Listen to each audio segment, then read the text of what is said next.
Price Lord. கர்த்தர் நல்லவர் friends.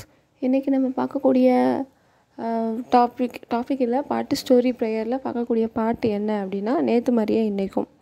நேற்று கர்த்தர் நல்லவர்னு சொன்னேன். இன்றைக்கி இயேசு நல்லவர், பாட்டு பாடுங்கள், என்றும் நல்லவர், தாளம் போடுங்கள். இயேசு நல்லவர், பாட்டு பாடுங்கள், என்றும் நல்லவர், தாளம் போடுங்கள், ஆனந்த கீதங்கள் பாடிடுங்கள், ஆண்டவர் இயேசுவை உயர்த்திடுங்கள். ஆனந்த கீதங்கள் பாடிடுங்கள், ஆண்டவர் இயேசுவை உயர்த்திடுங்கள். இயேசு நல்லவர், பாட்டு பாடுங்கள், என்றும் நல்லவர், தாளம் போடுங்கள். கர்த்தர் நல்லவர் என்று ருசித்து பாருங்கள், அவர் மேல் நம்பிக்கை வைப்போன் பாக்கியவான். பாதாள வல்லமைகள் பரிகவிக்க பிறந்தார் அவர். கர்த்தர் நல்லவர் என்று பறைசாற்றுங்கள், கர்த்தர் நல்லவர் என்று பறைசாற்றுங்கள். கர்த்தர் நல்லவருங்க. ஓகே, இன்றைக்கி கொஞ்சம் பவர் ஷடோங்கிறதுனால பக்கத்து வீட்டில் குக்கர் விசில், எதிர்த்த வீட்டில் கத்துறது எல்லாம் சத்தமும் கேட்கும். கொஞ்சம் அட்ஜஸ்ட் பண்ணிக்கோங்க ப்ளீஸ். இன்றைக்கி அடுத்து ஸ்டோரி, பாட்டு ஸ்டோரி ப்ரேயரில் அடுத்து நம்ம பார்க்கக்கூடியது ஸ்டோரி. நேற்று நம்ம பார்த்தோம், ஆப்ரஹாமோட கேரக்டர் இன்ட்ரடியூஸ் ஆகிடுச்சு. அதாவது நேற்று நைட்டு நான் யோசிக்கும் போது இதை சொல்லணும்னு நினச்சேன். பைபிளில் நிறைய பேர் இருக்காங்க. சேம், காம், யாப்பேத் இருக்கார், அந்த ஃபஸ்ட்டு காயின், ஆபேல் அப்படின்னு நிறைய சேர்த்து இப்படிலாம் இருக்கும்போது ஸ்பெசிஃபிக்கான கேரக்டர்ஸ் மட்டும்தான் ரொம்ப மெமரபுளாக இருக்காங்க. நம்மளும் அந்த மாதிரி இருக்கணும்.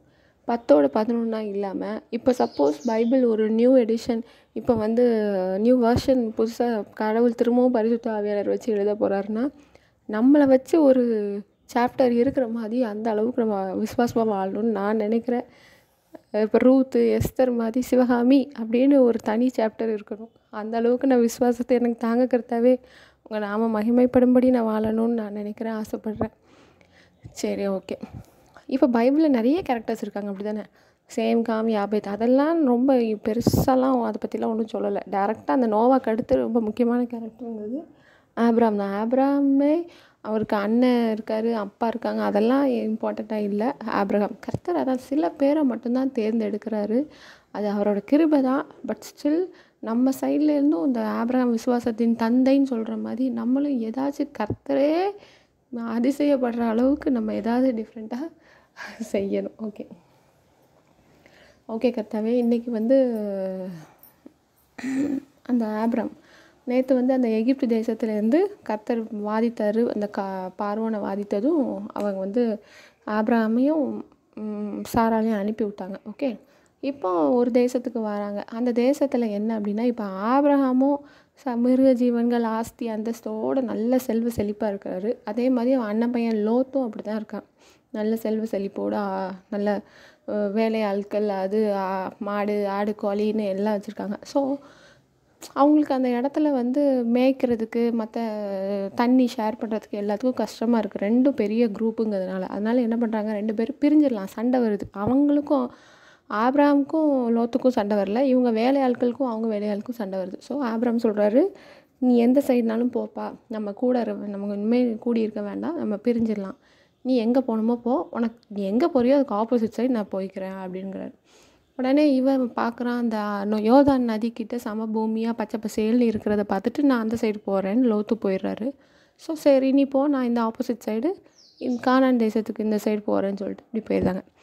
இடையில பிட்வீனில் கர்த்தர் வாக்குறுதி கொடுக்காரு ஆப்ரஹாமுக்கு. நீ இப்படி போகிறல்ல, இந்த திசையில் தெற்கு போ, நான் வடக்கு போ, கிழக்கு போ, மேற்கு போ, நீ எங்கே போனாலும் நீ கால் மிதிக்கிற எல்லா இடத்தையும் நான் உனக்கும் உன் சந்ததிக்கும் தருவேன்.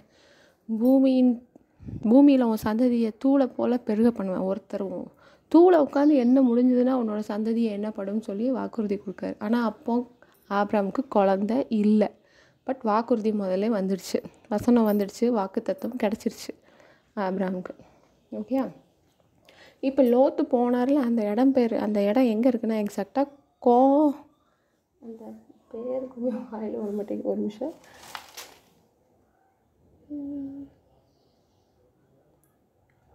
சோதோமா சோதோம் ஆமாம் சோதோங்கிற பிளேஸ். அந்த பிளேஸில் போய் ஆனால் அந்த சோதோமில் உள்ள மக்களை பார்த்திங்கன்னா ரொம்ப என்ன சொல்கிறது, பயங்கர மோசமானவங்களாக இருக்காங்க, கெட்டவங்களாக இருக்காங்க.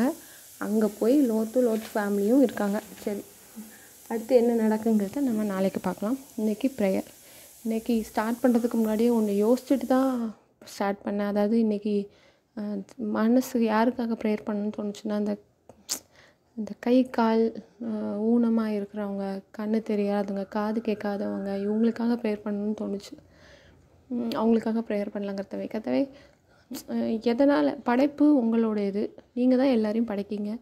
ஆனால் ஏன் இப்படி படைக்கிறீங்கன்னு நான் உங்களை கொஷின் கேட்கல. பட் ஸ்டில் ஏன் இப்படி பிறக்கிறாங்கன்னு வேணால் நான் கேட்கலாம். ஏன் இப்படி பிறக்கிறாங்க? ஆனால் ஒரு இதில் நீங்கள் சொல்லியிருக்கீங்க,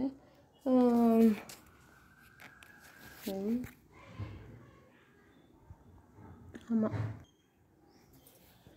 ஃப்ரெண்ட்ஸ், ஒரு சின்ன டிஸ்டர்பன்ஸ் வந்துச்சு, அதான் பாஸ் பண்ணிவிட்டு திரும்ப கண்டினியூ பண்ணுறேன். எதை பற்றி பேசிகிட்டு இருந்தேன்னு தெரியல. அந்த மாதிரி கண்ணு பார்க்காம காது கேட்காம இந்த மாதிரி உடல் ஊனமாக இருக்கிறவங்களுக்காக நம்ம இன்றைக்கி ஜெபிக்கலாங்கிறதாவே உங்கள் கரத்தில் ஒப்பு கொடுக்க, உம்மோட மகிமையை காண்றதுக்காக இப்படி பிறந்திருக்கலான்னு நான் வந்து பைபிளில் படிச்சிருக்கேன். உங்களோட மகிமையை காண்றதுக்காக இப்படி சில நேரத்தில் கண்ணு குருடாக பிறக்காங்கன்னு சொல்லிட்டு, காது செவடாக பிறக்காங்க. ஆனால் உண்மையிலே கர்த்தாவே முதல்ல நான் ஸ்தோத்திரம் சொல்லிக்கிறேன். எங்களை இந்த வீடியோ பார்க்குறவங்கள, எங்கள் ஃபேமிலி மெம்பர்ஸ், எங்கள் பிள்ளைங்களை, கண்ணு காது ஆர்கன்ஸ் எல்லாமே நல்லபடியாக ஃபங்க்ஷன் ஆகிறதுக்காக நன்றி அப்பா. ஸ்தோத்திரம் அப்பா. ஸ்தோத்திரம். நான் அதுக்காக அவங்கள தாழ்வாக பேசலை கர்த்தாவே. அவங்களோட கண்கள் அதிசயம் காணும்படிக்கு, நீர் ஜீவனுள்ள தேவன்னு காணும்படிக்கு அவங்க வாழ்க்கையில் ஒரு அற்புதத்தை நடத்துங்கப்பா. சுவிசேஷம் எங்கும் அவங்களுக்கெல்லாம் பிரசங்கிக்கப்படட்டும் அப்பா. ஸ்தோத்திரம். அந்த மாதிரியான மக்களை எல்லாரையும் உங்கள் கரத்தில் ஒப்பு கொடுக்கேன்ப்பா கர்த்தாவே. இருந்தாலும் எங்களை மாதிரி ஆட்கள், அதாவது நல்ல கண்ணு காது மூக்கு வாயின்னு எல்லாம் இருந்து அவங்க அச்சீவ் பண்ணுறதை காட்டிலும் இந்த மாதிரி ஆட்கள் அச்சீவ் பண்ணுறது ஜாஸ்தி. இதை நம்ம நிறையவே பார்த்துருக்கோம். இருந்தாலும் அவங்களுக்கும் கண்ணு காது மூக்குன்னு எது இல்லையோ அதை அவங்களுக்கு இயேசுவோட நாமத்தில் அதை நான் ரிலீஸ் பண்ணுறேன் அப்பா. ஸ்தோத்திரம் அப்பா. அவங்க கண்கள் காணட்டும், காது கேட்கட்டும், பேசட்டும். உங்கள் நாம மகிமைப்படட்டும் அப்பா. ஸ்தோத்திரம். உங்கள் மகிமையை காணும்படி அவங்க யார் வீட்டில் தான் அப்படி இருக்காங்களோ அவங்க அற்புதம் காணட்டும் அப்பா. ஆர்கன்ஸ் எல்லாம் இயேசுவோட நாமத்தில் செயல்படட்டும். இயேசுவோட நாமத்தில் ஸ்தோத்திரம். கர்த்தரின் தழும்புகளால், இயேசுவின் தழும்புகளால் அவங்க சுகம் ஆயிட்டாங்க கர்த்தாவே. ஸ்தோத்திரம் அப்பா. கர்த்தர் வேடனின் கண்ணிக்கும் பாலாக்கும் கொள்ளை நோய்க்கும் தப்புவிப்பார்னு போட்டிருக்க கர்த்தாவே. அவங்க எல்லாரையும் உங்கள் கரத்தில் ஒப்பு கொடுக்க கர்த்தாவே. தழும்பை தவிர வேறு உங்கள் தழும்பை விட பெரிய ட்ரீட்மெண்ட்லாம் தேவையில்லை கர்த்தாவே. இயேசுவின் தழும்புகளால் ஒவ்வொருத்தரும் சுகமாயிட்டாங்க. ஸ்தோத்திரம் அப்பா. துதியும் கனமும் மகிமையும் இன்றைக்கும் என்றைக்கும் உமக்கே செலுத்துகிறோம். ஆமென்.